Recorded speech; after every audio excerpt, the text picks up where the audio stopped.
ফ্রিজে রাখা হয়েছে গরুর মাংস। গোপন সূত্রে এই খবর আসা মাত্রই অ্যাকশন মোডে পুলিশ।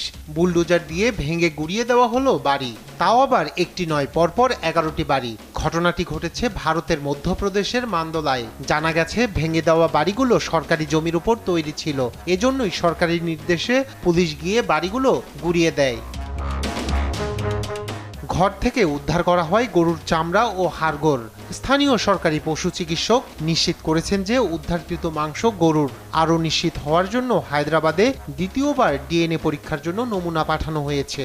11 জন অভিযুক্তের মধ্যে একজনকে গ্রেপ্তার করেছে পুলিশ, বাকি 10 জন এখনও পলাতক। উদ্ধার করা হয় 150টিরও বেশি গরু।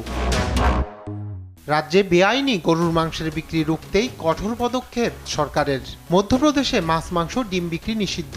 পাশাপাশি 2012 সালে গোহত্যা প্রতিরোধ আইন কঠোর করা হয়েছে রাজ্যে। ফলে কেউ যদি গোহত্যায় অভিযুক্ত হয় তবে হতে পারে 7 বছর পর্যন্ত সাজা। রায়হান কবির শুভ্র, নিউজ ডেস্ক, দেশ টিভি।